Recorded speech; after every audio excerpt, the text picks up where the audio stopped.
الصلاۃ والسلام علیک یا سیدی یا رسول اللہ وعلی آلک و اصحابک یا نبی اللہ۔ لاکھ لاکھ شکر اس خلاق کائنات کا جس کے قبضہ قدرت میں پوری کائنات کی جان ہے۔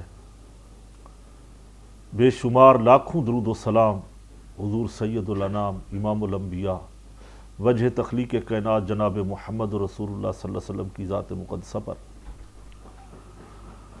ناظرین کرام، پروگرام آپ کا پسندیدہ پروگرام سیرت الانبیاء جو کسی تعارف کا محتاج نہیں۔ ہم ان انبیاء کرام علیہ السلام جو کائنات کی عظیم ترین ہستیاں اور انسانوں میں ہیروں موتیوں کی طرح جگمگاتی شخصیات ہیں، جنہیں خدائے بزرگ و برتر نے وحی کے نور سے روشنی بخشی۔ یقیناً وہ حکمتوں کے سر چشمے ان کے دلوں میں جاری فرمائے اور سیرت و کردار کی وہ بلندی اللہ رب العزت نے انہیں عطا فرمائی کہ جن کی تابانی سے مخلوق خدا یعنی خلق خدا کی آنکھیں خیرہ ہو جاتی ہے۔ ناظرین کرام، یقیناً یہ ہمارا پروگرام جو امت مسلمہ کی اصلاح کے لیے ہے، اس پیغام کو دنیا کے گوشے گوشے میں جس خوبصورتی کے ساتھ یہ ہمارا سچ ٹی وی نیٹ ورک پہنچا رہا ہے، یہ قابل ستائش ہے۔ تسلسل کے ساتھ ان 27 پیغمبروں کا ذکر جن کا نام اس میں گرامی قرآن پاک نے فرمایا، حضرت آدم علیہ نبینا سے ہم نے شروع کیا، یکے بعد دیگرے ابو الانبیاء حضرت ابراہیم خلیل اللہ علیہ نبینا کا ذکر خیر تسلسل کے ساتھ چل رہا ہے۔ ہم اس کے اوپر تقریباً یہ 5واں بلکہ 6واں پروگرام کر رہے ہیں۔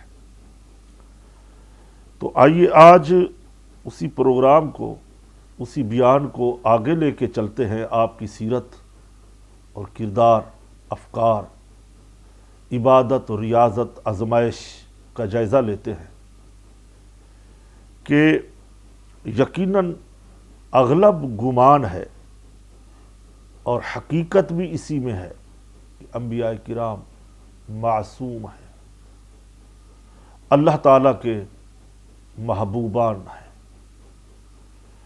تو انسان انہی کی زندگی سے، انہی کے اسوہ حسنہ سے سیکھتا ہے۔ جو ان سے سیکھ لیتا ہے، ان کا دامن رحمت مضبوطی سے تھام لیتا ہے، وہ دنیا و آخرت اپنی سنوارتا ہے۔ یقیناً وہ اچھا ایک صالح انسان مسلمان بنتا ہے۔ تو آئیے آج ہم سب سے پہلے جو حضرت کی زندگی کا ایک جائزہ لیں گے وہ ہے ہجرت۔ ناظرین کرام، تقریباً جس نبی کا ہم ذکر کریں گے ان کی زندگی کے پہلو میں یہ ہجرت کا ذکر جو ہے ضرور آتا ہے۔ تقریباً تمام انبیاء کرام نے ہجرت فرمائی ہے۔ اس کے الگ الگ پہلو ہیں، الگ الگ وجوہات ہیں، کسی نے کسی وجہ سے، کسی نے کسی وجہ سے۔ پھر ایک ظالم بادشاہ کا سامنا بھی حضرت ابراہیم علیہ السلام کو دوران ہجرت ہوتا ہے، وہ بھی ہم اپنے ناظرین کے سامنے رکھیں گے، بیان کریں گے، تاکہ ہمارے ناظرین صبر اور استقامت کے پہاڑ کو دیکھیں کہ انبیاء کرام کا صبر سب سے اونچا ہوتا ہے۔ حضرت ابراہیم علیہ السلام نے اپنی زوجہ محترمہ حضرت سارہ، یہ آپ کی پہلی زوجہ محترمہ ہیں اور رشتے میں چچا زاد بہن ہیں، ان کے ساتھ آپ نے عراق سے ملک شام کی طرف برستہ مصر ہجرت فرمائی۔ اس وقت مصر کے اندر ایک ظالم بادشاہ قبطی کے نام سے اس کی حکومت تھی، اس کے مظالم سے ایک ظلم وہ یہ بھی تھا کہ جس مسافر کی بیوی خوبصورت ہوتی تو وہ اسے طلاق دلوا کر خود قبضہ کر لیتا، اگر شوہر طلاق نہ دیتا، اتنا بڑا ظالم تھا یہ شخص کہ اس شوہر کو یہ قتل کروا دیتا۔ البتہ اگر مسافر کوئی بہن بھائی ہوتے رشتے میں تو ان کو یہ چھوڑ دیتا، ان سے وہ عورت کو نہیں چھینتا۔ سفر ہجرت کے دوران جب حضرت ابراہیم علی نبینا وہاں سے گزرے تو ان کو بھی انہی حالات کا سامنا کرنا پڑا جو عام لوگوں کے لیے قوانین اس بادشاہ کے خود ساختہ بنے ہوئے تھے۔ تو حضرت سارہ علیہ السلام وہاں سے گزرے تو وہاں مسافروں جیسے سلوک دیکھے تو چنانچہ ایک حدیث شریف میں بھی آتا ہے، نبی اکرم صلی اللہ تعالی علیہ وسلم کی حدیث ہے کہ جب حضرت ابراہیم علیہ السلام اور حضرت سارہ کے ساتھ ہجرت کی تو ان کے ساتھ ایک بستی میں داخل ہوئے، تو جس میں ایک ظالم بادشاہ کی حکومت تھی، اسے بتایا گیا کہ حضرت ابراہیم علیہ السلام کے ساتھ ایک دنیا کی حسین جمیل خاتون عورت ساتھ ہے۔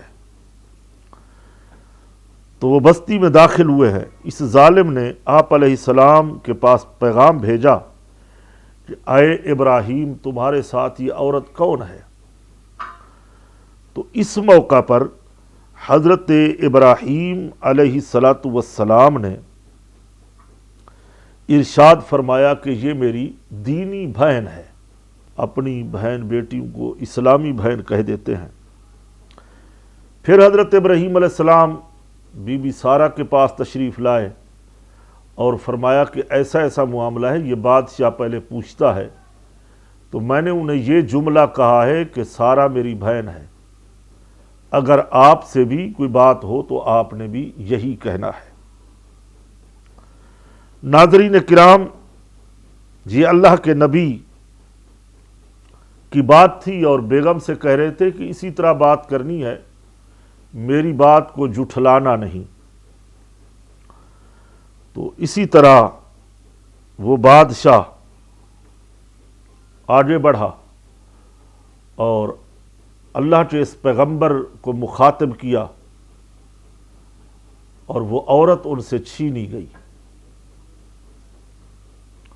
تو حضرت ابراہیم علیہ السلام نے اللہ کی بارگاہ میں عرض کی، مولا پوری روئے زمین پہ اس وقت ہم صرف دو مومن ہیں، ایک یہ میری بیوی اور ایک از میں خود ہوں۔ تو ظالم بادشاہ نے حضرت سارہ کو بلایا اور وہ دست درازی کرنے کا ارادہ کرتا ہے، یہ میں حدیث پاک کوٹ کر رہا ہوں۔ حضرت بی بی سارہ رضی اللہ تعالی عنہا وضو فرماتی ہیں، نماز پڑھتی ہیں، قرآن میں بھی ہے استعینوا بالصبر والصلاۃ، اے ایمان والو مدد مانگو نماز سے اور صبر سے، یعنی صبر بھی کرنا چاہیے، نماز بھی پڑھنی چاہیے۔ تو اللہ کے محبوبوں کا یہ طریقہ رہا ہے، جب کہ مشکل وقت آیا، آزمائش آئی، امتحان آیا، تو ان بزرگوں نے نماز نہیں چھوڑی، نماز پڑھی ہے۔ اور اللہ رب العزت کی بارگاہ میں دستے دعا ہوئی کہ مولا تو جانتا ہے کہ میں تجھے اپنا خدا مانتی ہوں اور تیرے ابراہیم کو میں تیرا رسول مانتی ہوں، اگر میں سچی ہوں ماننے میں تو تو میری پاک دامنی کی، میری عصمت کی حفاظت فرما۔ چنانچہ اللہ رب العزت نے اس دعا کو قبول فرمایا۔ جیسے وہ ظالم بادشاہ دست دراز ہوا، بدنیتی کی مبنی تھی اس کی دل کے اندر قدورت، تو گناہ کی نیت سے اس نے ہاتھ آگے بڑھایا۔ حدیث شریف میں آتا ہے کہ اس کو ایک دورہ پڑا اور وہ اپنے پاؤں ایڑیاں رگڑنے لگا زمین کے اوپر، گلے سے خرخراہٹ کی آواز آنے لگی، بے ہوش ہوا۔ بی بی سارہ نے آسمان کی طرف منہ کیا، خالق تو ساری کائنات کا معبود برحق ہے، میری دعا کو قبول کیا۔ مولا اگر اسی حالت میں یہ مر گیا تو اس کے قتل کا ذمہ دار مجھے ٹھہرایا جائے گا، مورد الزام میں ٹھہرائی جاؤں گی، مولا اسے زندہ کر دے۔ چنانچہ وہ پھر ٹھیک ہو گیا، پھر اسی طرح ہوا۔ یک کے بعد دیگر روایتوں کے اندر آتا ہے کہ 3 بار اس نے حملہ کیا، اور حضرت سارہ رضی اللہ تعالی عنہ پھر وہ خود کہتا کہ آپ میرے لیے رب سے دعا کریں۔ ایک روایت تو یہ ہے۔ دوسری روایت ہم اپنے ناظرین کے لیے کوٹ کریں گے تاکہ پوری تحقیقات کے ساتھ حضرت کا ذکر پاک جو ہے حضرت ابراہیم علیہ نبینا کا من و ان اسی طرح پہنچے جیسے قرآن و حدیث میں ہم نے دیکھا، ریسرچ کیا، پڑھا، تحقیقات کی، اور ہماری آنے والی نسلوں کو فائدہ ہو، ہمیں اجر و ثواب ہو۔ انہی کی برکت سے اللہ رب العزت ہماری بھی بخشش فرمائے اور ان بزرگوں کے مزارات پہ، قبور پہ لاکھوں کروڑوں اپنے انوار کی بارش فرمائے۔ دوسری روایت کچھ یوں ہے کہ حضرت سارہ رضی اللہ تعالی عنہ اس ظالم بادشاہ کے پاس پہنچی اور اس نے آپ کو پکڑنے کا ارادہ کیا تو اس کا ایک ہاتھ مفلوج ہو گیا، جیسے فالج زدہ کا ہوتا ہے، ہمارے زمانے میں فالج عام ہے، تو اعضاء جسم مفلوج ہو جاتے ہیں۔ پھر اس نے کہا کہ بی بی آپ میرے لیے دعا کریں، آپ پاک دامن ہیں، عزت مآب ہیں، عفت پناہ ہیں۔ اس ظالم کو پتہ نہیں تھا کہ انبیاء کرام کی بیویاں جو ہوتی ہیں وہ کتنی پاک دامن ہوتی ہیں۔ اللہ اپنے پیغمبروں کے لیے پاک دامن عورتیں عطا فرماتا ہے۔ خیر، اس سارہ بی بی کی دعا کے اوپر پھر وہ ٹھیک ہو گیا۔ پھر اس نے یہی حرکت کی۔ یک کے بعد دیگرے کہ مفسرین مورخین لکھنے پہ مجبور ہے کہ اس نے 3 بار حملہ کیا، تینوں بار ناکام نامراد ہوا۔ اس نے اپنے محافظ کو بلایا، اپنے مشیر کو، کہ اس عورت کو اس گھر سے نکالو، اور اس سے پہلے جو 3 سے 4 دن ایک خاتون قید میں ہے، اس کا نام حضرت حاجرہ ہے۔ ناظرین کرام، اصل میں اس بی بی حاجرہ کا نام روایتوں میں حاجر آیا ہے، حاجر، مگر ہم اردو میں کلام کرتے ہیں، اردو میں پڑھتے ہیں، اردو میں اپنے ناظرین کو بتاتے ہیں، تو اردو اس کی جو بنے گی وہ حاجرہ بنے گی، آخر میں ہا آئے گا۔ تو اس نے اس کو بھی قید کیا ہوا تھا، وہ ایک شہزادی تھی، حضرت سیدہ حاجرہ رضی اللہ تعالی عنہ۔ اسی طریقے سے اس کو اس نے قید رکھا، اور پھر جب حضرت سارہ کو چھوڑا تو حضرت حاجرہ کو بھی کہا اس کو بھی ساتھ لے جائے۔ معاذ اللہ اس نے ایک جملہ بھی کہا تھا، مجھے ایمان تو اجازت نہیں دیتا۔ اس نے کہا معاذ اللہ یہ بھی جادوگرنی ہے۔ اس کے ساتھ بھی جب ہاتھ اس نے بڑھایا، اس کے ساتھ ہی من و ان یہی حالات ہوئے۔ ناظرین کرام، یہاں وقت ہوا ہے ایک مختصر بریک کا۔ ہم حضرت حاجرہ کا پس منظر اور اس کا تعارف انشاءاللہ ملتے ہیں ایک بریک کے بعد۔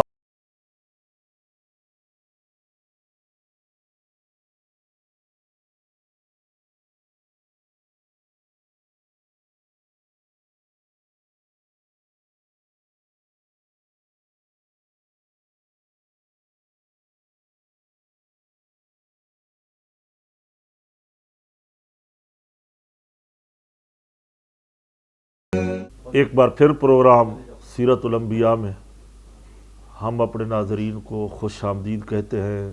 صبح کا وقت ہے، سہانا ٹھنڈا موسم ہے، نماز فجر کی ادائیگی کے بعد نہ جانے کتنے گھرانوں کے اندر سورہ یاسین شریف کی تلاوت ہو رہی ہوگی، سورہ مزمل پڑھی جا رہی ہوگی، اشراق کا انتظار ہو رہا ہوگا، اشراق میں مصروف ہوں گی ہماری مائیں، ہماری بیٹیاں، ہمارے بیٹے، ہمارے وہ نوجوان جن کو نماز اشراق پڑھنے کا جذبہ ہوتا ہے۔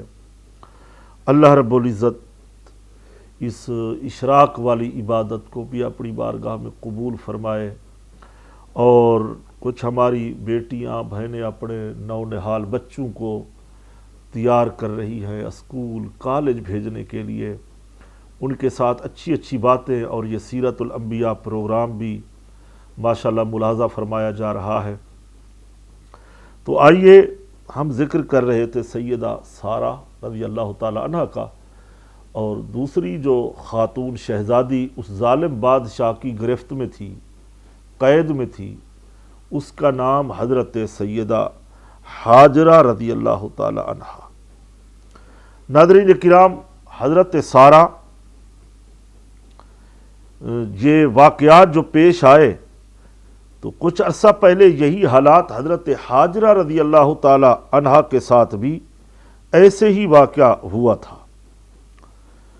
چنانچہ علماء مفسرین لکھتے ہیں کہ بادشاہ مصر نے آپ رضی اللہ تعالی عنہما کو ظلماً پکڑ لیا، مگر آپ پر وہ قابو نہ پا سکا۔ اللہ تعالیٰ نے حضرت سارہ کی طرح حضرت ہاجرہ کی عصمت کی، عزت کی حفاظت فرمائی اور انہیں محفوظ رکھا، کیونکہ حضرت سارہ کو ماں بننا تھا حضرت اسحاق علیہ السلام کا، ایک پیغمبر کی ماں بننا تھا، اور حضرت ہاجرہ کو ماں بننا تھا حضرت اسماعیل علیہ السلام کا۔ سبحان اللہ، دونوں بیویوں کو مائیں بننا تھا دو پیغمبروں کا۔ تو اللہ رب العزت نے کس طرح حفاظت فرمائی، وہ بڑا بے نیاز ہے۔ اس کا وعدہ ہے کہ ہم جب حفاظت کرتے ہیں اسی طرح کرتے ہیں کہ ظالموں کو ناکام بنا دیتے ہیں اور ان کی ہر سازش کو ناکام بناتے ہیں۔ تو اسی طرح جب بادشاہ آپ پر قابو نہ پا سکا تو انہیں اپنے گھر میں یعنی سید ہاجرہ کو بھی قید کر لیا تھا، اور حضرت سارہ کی اس کرامت کو جب اس نے دیکھا تو پھر حضرت ہاجرہ کو انہی کے ساتھ بھیج دیا، بلکہ انہیں دے دیا کہ اس کو بھی آپ اپنے ساتھ لے جائیں۔ اب ایک اختلاف ہے، ہم اس کی طرف اپنے ناظرین کی توجہ چاہیں گے کہ سنیں، ہمیشہ کے لیے یہ مسئلہ حل ہو جائے۔ کئی ذہنوں میں آتا ہے، کئی باتیں ہوتی ہیں۔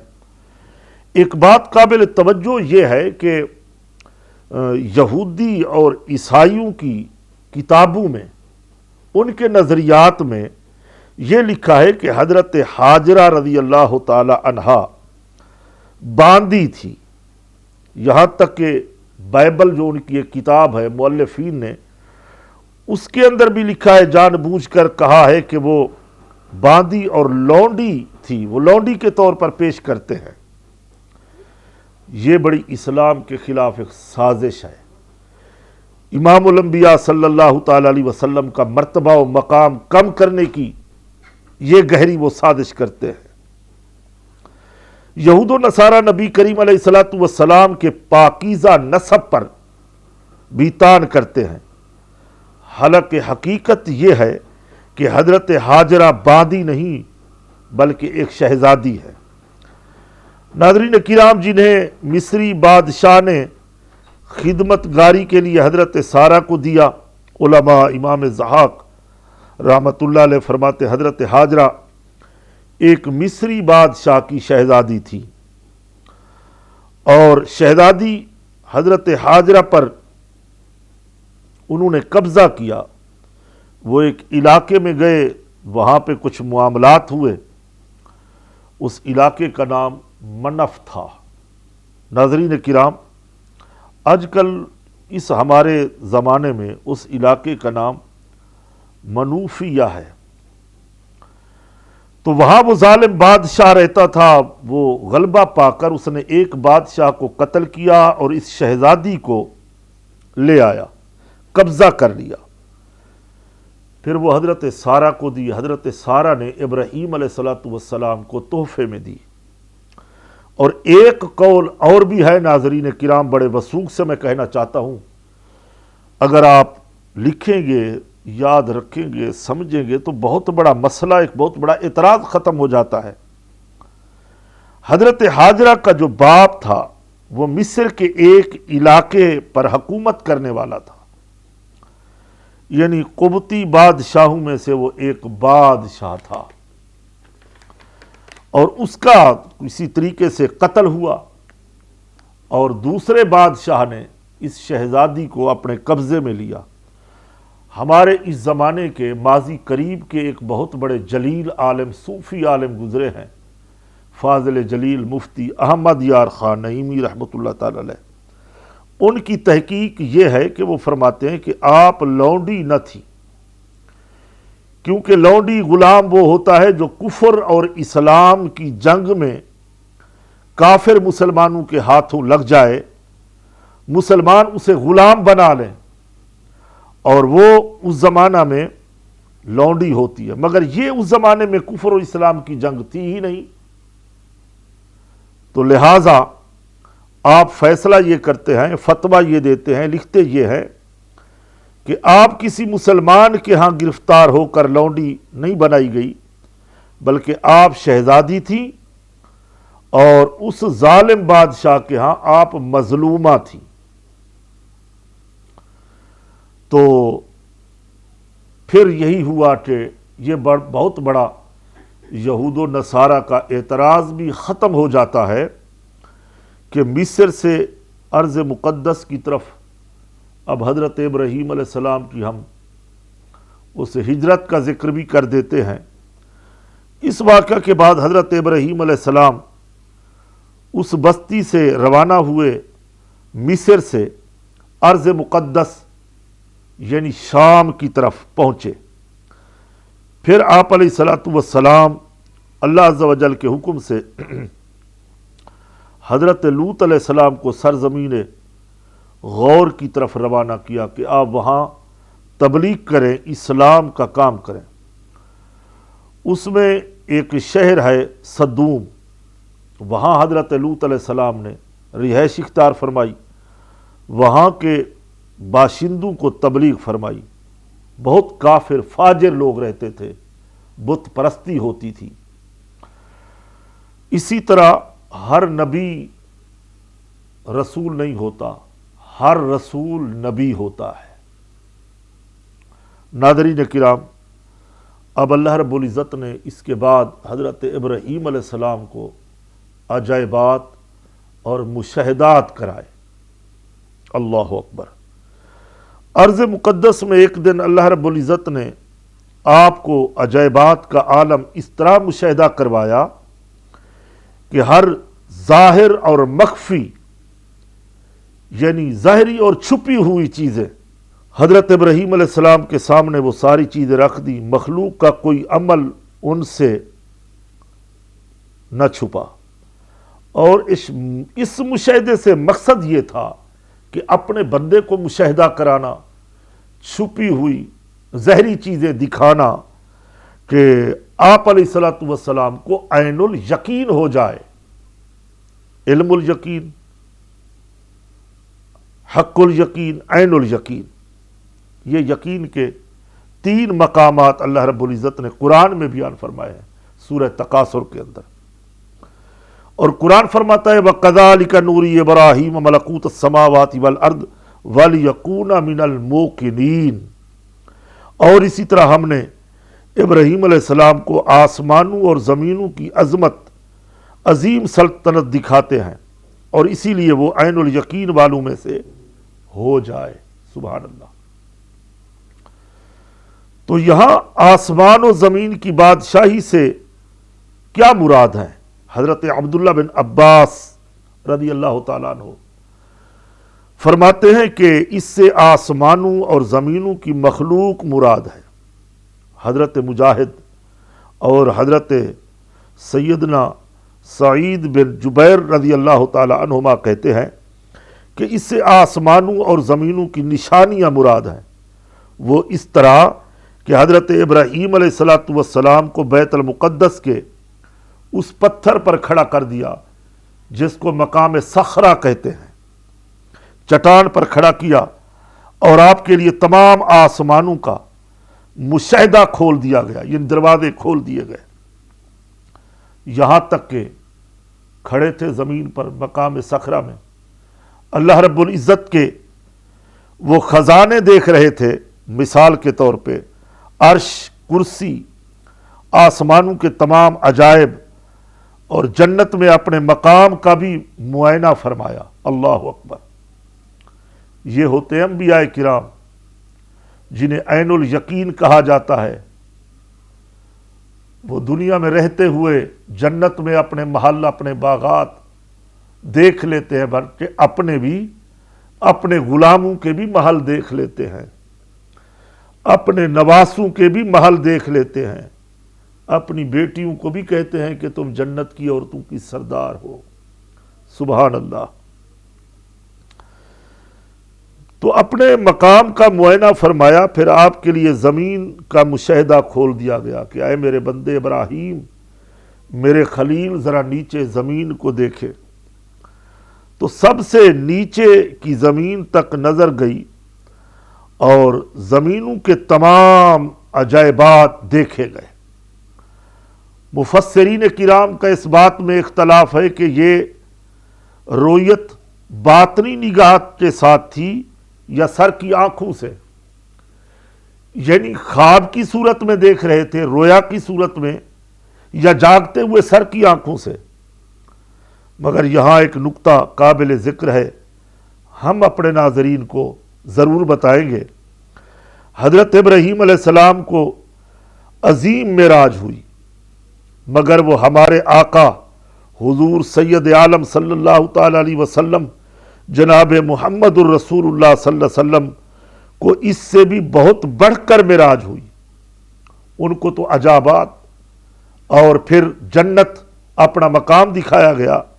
ہمارے آقا حضور پرنور صلی اللہ علیہ وسلم کے لیے فرمایا دنا فتدلی فکان قاب قوسین او ادنا، او ادنا کے مقام پر فیض فرمایا، پھر فرمایا ادنو منی، میرے رسول میرے قریب ہو جا۔ اللہ رب العزت نے اپنا سب کچھ زمین و آسمان تو کیا، اپنے آپ کو بھی نہ چھپایا اپنے حبیب سے۔ یہاں تک تو عجائبات کا ذکر تھا۔ اب آئیے ہم حضرت ابراہیم علیہ الصلوۃ والسلام کی مبارک دعاؤں کا ذکر کرتے ہیں۔ دعا، الدعاء مخ العبادہ، دعا عبادت کا مغز ہے، دعا مومن کا ہتھیار ہے۔ مگر انبیاء کی دعا، سبحان اللہ، بابرکت دعا، قبولیت کے مقام پر پہنچنے والی دعا، انبیاء کرام کی دعاؤں کو رد نہیں کیا جاتا، قبول کیا جاتا ہے۔ اب حضرت ابراہیم علیہ السلام جب وہاں پہ پہنچے تو آپ کو اولاد کی خواہش ہوئی۔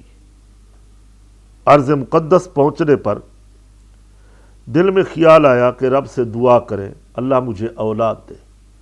ناظرین کرام، ہم دعا کا ذکر پھر کریں گے، حضرت ابراہیم علیہ السلام کی اولاد کا ذکر بھی ضرور کریں گے سیاق و سباق کے ساتھ۔ انشاءاللہ ملتے ہیں ایک مختصر بریک کے بعد۔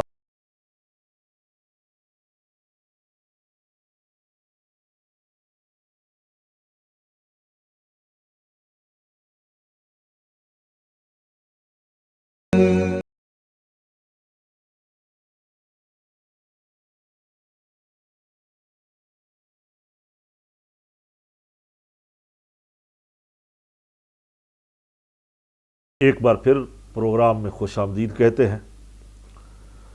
سیرت الانبیاء الحمدللہ قابل ستائش، ہمارے اس پروگرام کی پوری ٹیم اللہ انہیں برکت عطا فرمائے۔ سچ ٹی وی کا یہ پروگرام جو پوری دنیا کے اندر آج سیرت الانبیاء کے نام سے دیکھا جاتا ہے، اور سچ کی یہ سچی باتیں اللہ رب العزت قبول فرمائے، انہیں یہ تحفہ دنیا و آخرت میں نصیب فرمائے، اور ہمارا حشر سچ والوں کے ساتھ قیامت کے دن ہو جائے۔ سچے انبیاء کرام ہیں، سچے رسول نبی ہیں، اہل بیت صحابہ کرام سچے لوگ ہیں۔ تو ناظرین، عرض کر رہے تھے بریک سے پہلے کہ جب پہنچے تو اللہ رب العزت کی بارگاہ میں دعا کی کہ اے میرے رب عز و جل، مجھے نیک اولاد عطا فرما جو کہ دین حق کی دعوت دینے اور تیری عبادت کرنے پر میری مددگار ہو، اور پردیس میں مجھے اس سے انسیت حاصل ہو۔ سبحان اللہ، یعنی اولاد بھی دے وہ نیک ہو، صالح ہو، اور میری مدد بھی کرے، اور میں ان سے پیار کروں، ان سے انسیت حاصل کروں۔ سبحان اللہ، انہیں سونگھوں، جنت کی خوشبو آئے۔ قرآن پاک میں اللہ رب العزت نے اپنے خلیل کی دعا کا ذکر بھی فرمایا رب حبلی من الصالحین، اے میرے رب مجھے نیک اولاد عطا فرما۔ ناظرین، جن کی اولادیں نہیں ہوتی وہ بیچارے بڑے متلاشی ہوتے ہیں، اولاد کے دعائیں کرواتے ہیں، طرح طرح کے علاج کے لیے جاتے ہیں۔ انبیاء کرام کا یہ طریقہ رہا ہے، ان کا طریق یہ ہے کہ وہ اپنے رب کریم سے دعا کرتے ہیں۔ تو اس سے معلوم یہ ہوا کہ نیک اولاد کی دعا کرنا سنت ابراہیمی ہے۔ اللہ اکبر، ہزاروں سال گزر گئے مگر یہ سنت آج تک بھی زندہ ہے۔ لہذا جب بھی حصول اولاد کی دعا مانگیں تو طریقہ کار ناظرین یہی رکھیں کہ نیک اولاد کی دعا مانگیں۔ اگر اولاد ہو بری ہو، ان کا کردار خراب ہو، والدین کی فرما بردار نہ ہو، تو وہ اولاد کس کھاتے کی۔ دوسری دعا، جب یہ دعا ہوئی تو پھر قبولیت کو پہنچی۔ اللہ رب العزت نے بردبار فرزند کی بشارت عطا فرمائی۔ چنانچہ قرآن میں آتا ہے دعا قبول ہوئی تو اللہ رب العزت نے جبریل امین کو بھیجا، یا کسی ایک فرشتے کو بھیجا اپنے خلیل کی بارگاہ میں، تو انہوں نے آ کر خوشخبری سنائی۔ کیا خوشخبری تھی ناظرین؟ ہم بتانا چاہتے ہیں۔ قرآن فرماتے ہیں فَبَشَّرْنَاهُ بِغُلَامٍ حَلِيمٍ، تو ہم نے اسے ایک بردبار لڑکے کی خوشخبری سنائی۔ فَبَشَّرْنَاهُ بِغُلَامٍ حَلِيمٍ، اس میں تین چیزیں ہیں ناظرین کرام۔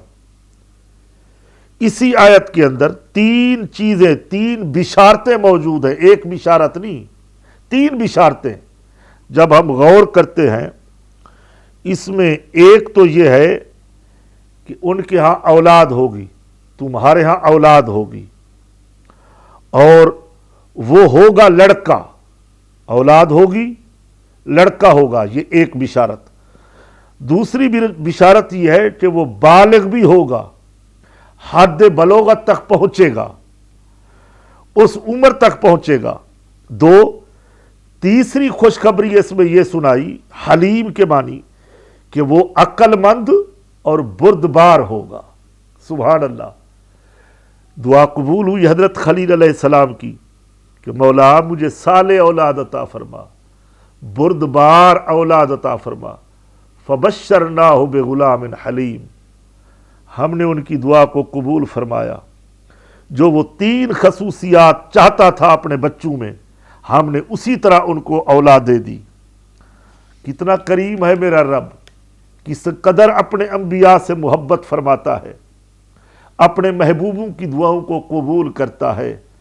عاشق و معشوق رمزیست، رومی فرماتے ہیں عاشق و معشوق رمزیست، کرامن کاتبین را خبر نیست۔ گویا اس آیت کے اندر یہ بھی معلوم ہوا کہ اللہ رب العزت مقبول بندوں کو علوم خمسہ کی خبر دیتا ہے، کیونکہ بیٹے کی ولادت سے پہلے اس کی خبر دی۔ ابھی ولادت ہوئی نہیں، ابھی ماں کے رحم میں نہیں آئے، پتہ نہیں عالم ارواح میں کہاں سیر کر رہے ہیں، خبر دی اور یہ خبر دے دینا، اسی کو علم غیب کہتے ہیں۔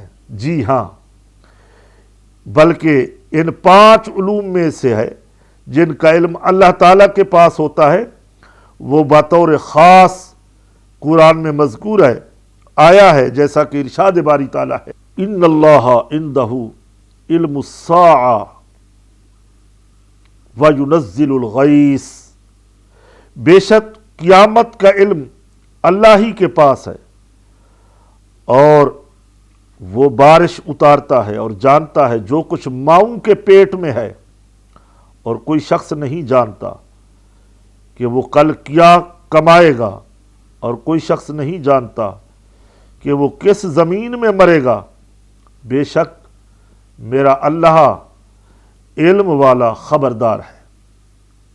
ناظرین کرام، اللہ جب اپنے بندوں کو علم عطا فرماتا ہے، وہ بندوں کا عطائی علم ہوتا ہے، اور اللہ کے لیے وہ علم عطا کیا ہوا نہیں ہوتا، خاص ہوتا ہے۔ ناظرین، بڑا دلچسپ واقعہ چل رہا ہے اولاد کا، دعاؤں کا۔ سبحان اللہ، اب حضرت ہاجرہ کے ساتھ نکاح کا ذکر آئے گا، حضرت اسماعیل علیہ السلام کی ولادت کا ذکر ہوگا، حضرت اسحاق علیہ السلام کا ذکر، پھر مکہ میں چھوڑنے کا، یہ ساری ہجرتیں آگے انشاءاللہ ہمارے پروگراموں میں ہم اپنے ناظرین کے ساتھ ضرور عرض کریں گے، بیان کریں گے، مگر آج پھر وقت ہمارا ختم ہوا چاہتا ہے۔ آخر میں ہم اپنے اس چینل کے توسل سے عالم اسلام کے لیے دعا کرتے ہیں، اور ہمارے ناظرین یقیناً ہمارے اس پروگرام کی پوری ٹیم ہماری دعا میں شریک ہوتی ہے۔ یقیناً جب کوئی مسلمان دعا کر رہا ہو تو آمین مسلمان کہنے والے ہوں تو اللہ رب العزت اس دعا کو قبول فرماتے ہیں۔ تو ناظرین، آپ بھی یقیناً ہمارے ساتھ دعاؤں میں شامل ہوتے ہیں، اچھی نیتوں کے ساتھ آپ بھی دعا کے لیے ہاتھ اٹھائیں۔ دعا کا طریقہ یہ ہے کہ ہتھیلیاں سیدھی آسمان کی طرف ہوں، چونکہ دعا کا قبلہ آسمان ہے۔ اللہ رب العزت اپنے بندوں کی دعا قبول فرماتا ہے کہ دعا عبادت کا مغز ہے، یعنی ہر عبادت کے بعد دعا کی جائے، اللہ قبول فرماتا ہے۔ وآخر دعوانا ان الحمدللہ رب العالمین، الحمدللہ رب العالمین، والصلاة والسلام علی سید الانبیاء والمرسلین ما هو اہلہ۔ اللہم ربنا آتنا فی الدنیا حسنۃ وفی الآخرۃ حسنۃ وقنا عذاب النار۔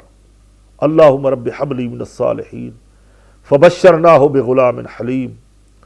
اے خلاق کائنات، ہم تیری بارگاہ میں دعا مانگتے ہیں، اللہ جس تیرے خلیل نے جس طرح دعائیں مانگی، ہم تیرے انبیاء کرام سے محبت کرنے والے ہیں، ان کی سیرت کو پڑھنے والے ہیں، عمل کرنے والے ہیں۔ مولا تو ہماری دعاؤں کو، التجاؤں کو بارگاہ میں قبول فرما۔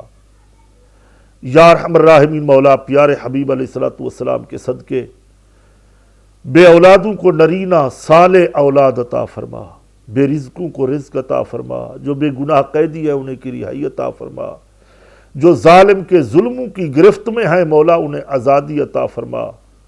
کشمیر، چیچنیا، جہاں جہاں مسلمان ظلم و ستم کا شکار ہے مولا انہیں آزادی نصیب فرما۔ مالک عالم اسلام کی خیر فرما، ملک پاکستان کی حفاظت فرما، اندرونی بیرونی خطرات سے محفوظ فرما، مسلمانوں کے جان مال عزت ابرو کی حفاظت فرما، افواج پاکستان کی خیر فرما۔ پروردگار عالم ہمارے سچ ٹی وی کو اور زیادہ برکت عطا فرما، اول خیر آخر خیر ظاہر خیر باطن خیر وتمم بالخیر۔ سبحان ربک رب العزت عما یصفون، سلام علی المرسلین والحمد للہ رب العالمین۔